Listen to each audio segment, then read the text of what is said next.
And welcome back, this is JP and we're playing the Ocarina of Time. Last time where we left off, we'd just completed this little mini area of Lon Lon Ranch where we got Epona's song and our second glass bottle. So now what we're going to do is play our Ocarina.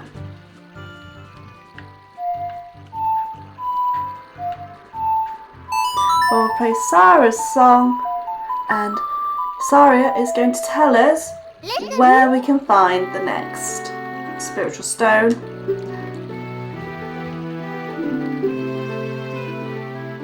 So she's telling us we have one more to find. Yep. So the spiritual stone of water is what we've still got to find, and apparently the Deku tree once told her that the King Zora of all of the Zora domain has it. So sometimes it's worth talking to Saria because she'll sometimes give you a little hint and help guide you to where you need to be. So if you're trying to find Zora's domain, we've got Hyrule Castle there.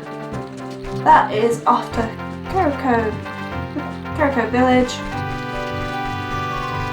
And just down here you'll notice the river. What we're going to do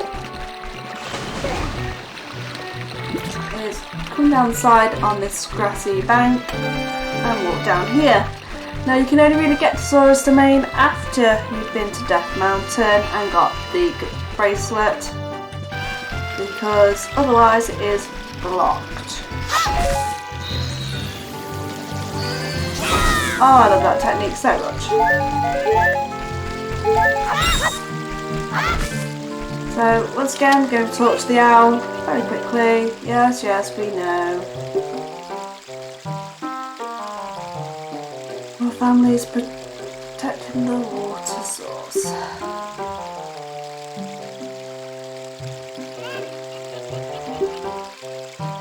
It's telling you need to play Zelda's Lullaby in order to get towards the name. Is fair enough.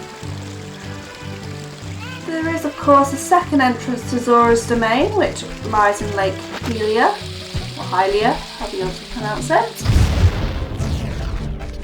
But we can't actually access it because we need a Sliver Scale. So if you look at this fella here, who's happily eating away, he sells you magic beans. So if you see this sort of little mound here, walk to him very quickly, which I'll just demonstrate very quickly what he does.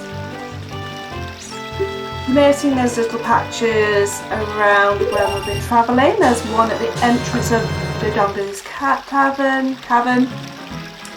There's also one in the Scarecrow village in the graveyard. There's another one in the Kokori little village as well, near where the Deku tree sits. And what you do is you go over to that sort of little mound.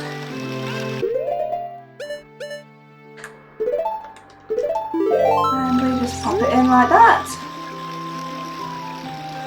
And a little sprout appears. And that's literally that.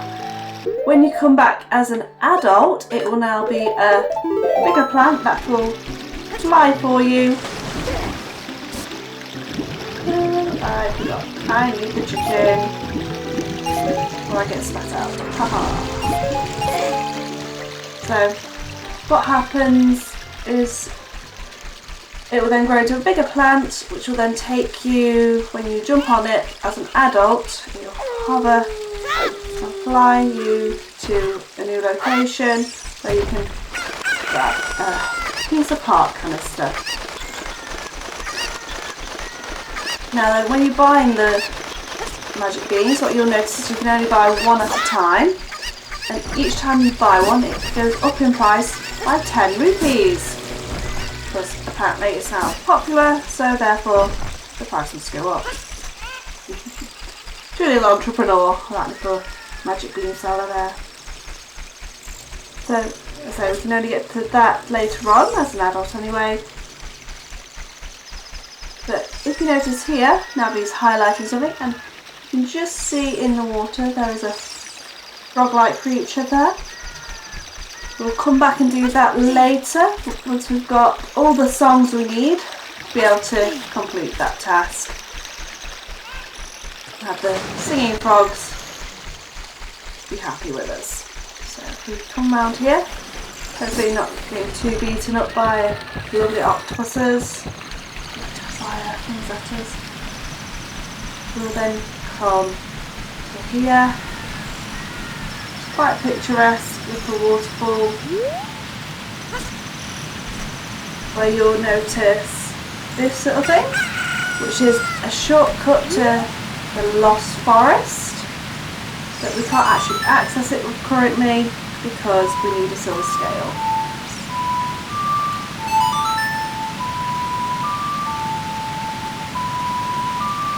So if we just play Zelda's Lullaby, I do love that song, such an iconic song, that little melody.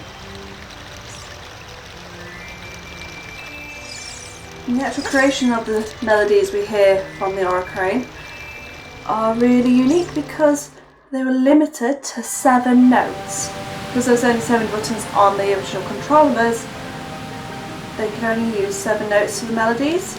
So that's why you get some very distinctive, very almost iconic songs in this series. So when you talk to different people of Zora's domain, they will lovingly tell you that Princess Ruta is missing and no one knows where she is.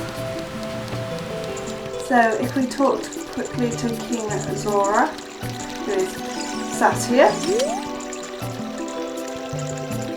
Rita, where is she gone? He's so worried, apparently. So what we need to do is come round here and we see one of the Zoras. Speak to him very quickly and he'll challenge us to a diving game.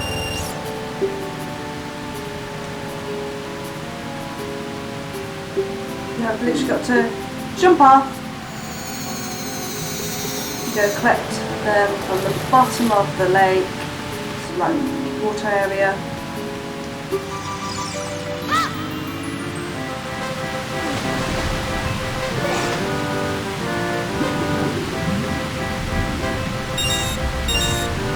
So,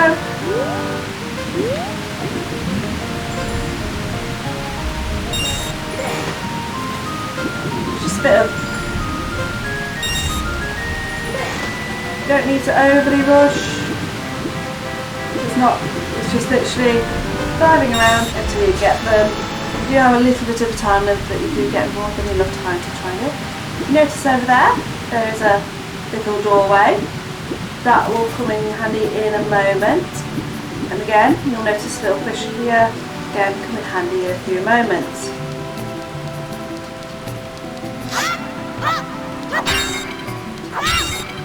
What we're going to do is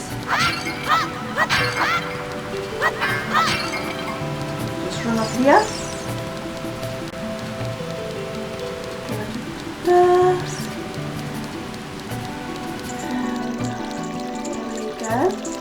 Go talk to him again.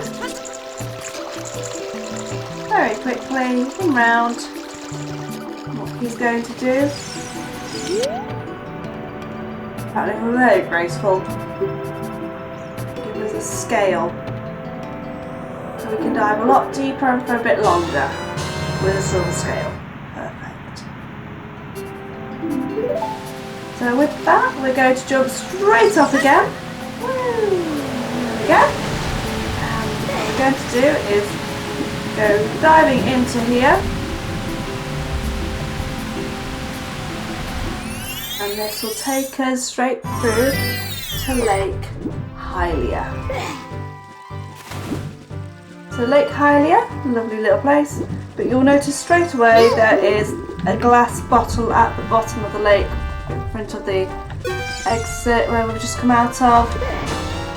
Grab that straight away because that's important. You'll also notice over there seems to be another entrance, but that is something we can't access until we are an adult because that is where the water temple hides. Over there is our little fishing area. You notice there? A bit of fun there. You can spend many an hour playing there. Over on there is the crazy scientist's lab. Over here, quickly do is talk to the Scarecrow. Scarecrows are a little important later on, though you can complete the game without actually using a Scarecrow, but it just helps you get to some other places later on. So what the Scarecrow wants you to do is to invent your own song.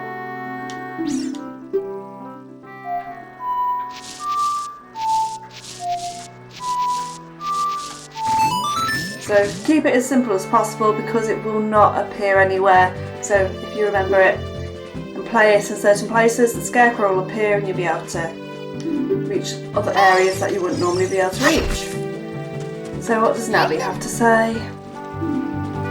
We've already asked Saria about that already, Navi. So now we have our bits done here for now. So we can always come back later and go fishing. A bit more fun than a bit of fishing. So what we're going to do is go back through to Zora's domain. Through there. And here we are, back in Zora's domain. So what we're going to do before we go talk to King Zora is, if you notice, there are some torches that aren't lit. This little sort of mini side quest within the Zora's domain. What we've got to do first is select those. So now the only place you'll have noticed has got any like lit torches is just there. So do, so let's see, like this one.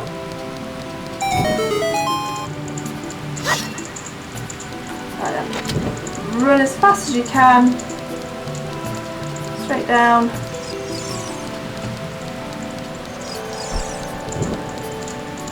Keep going. Hopefully before your torch runs out, because if it runs out, you'll not get the chest and you'll have to do it again.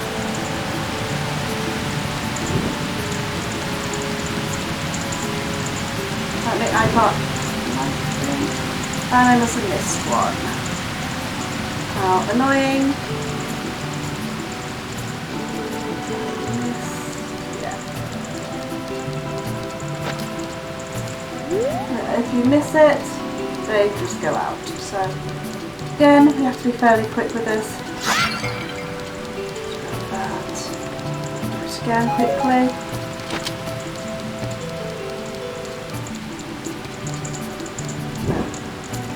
Run straight down, round, light a torch, carry on, and straight over to here, through the fishies, which we'll play with later, like that one, behind the waterfall, like that one, and that one, and there we have the chest appears. I believe it has rupees in it at the moment.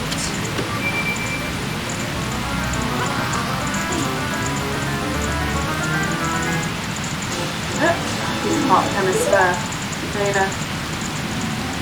There we go. We'll come back down here in about 2 minutes flat. But after we speak with the king, give him the note in the bottle.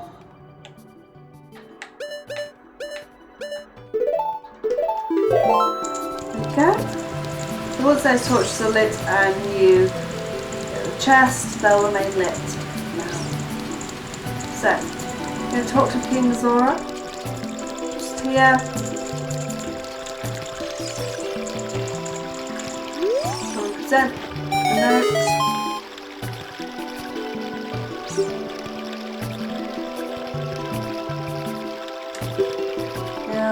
Apparently she's inside. Well, chug. And apparently he's been acting strange ever since this stranger, Ganondorf, came here again. Seems to be getting around this fella, doesn't he? There we go. Keep this And then there we have it. We now have our third glass bottle. And here comes one of the funniest animations ever in this series.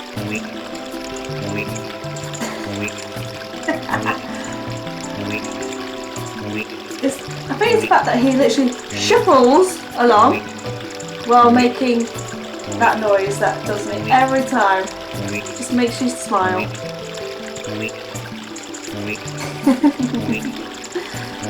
Oh, I love it.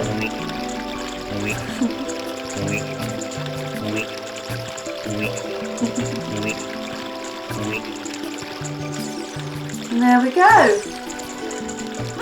So the last thing we need to do in here, again, just going to dive off because it's the quickest and funnest way to do this, is to go get a fish.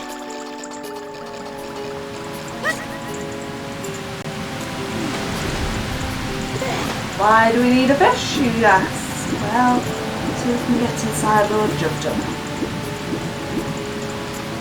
So if we try to sweet one. There we go. Just like so, we now have a fish in a bottle. That will come in handy in a few moments. Link certainly does like getting his steps in, always running everywhere.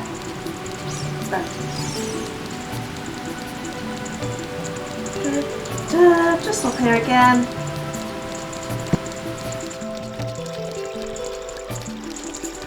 This time we're going to come round to the side. And now as the king has gracefully moved to the side, we can now access this area.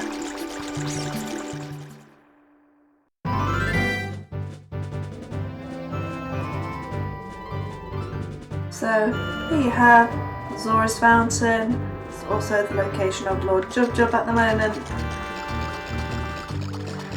So here we are.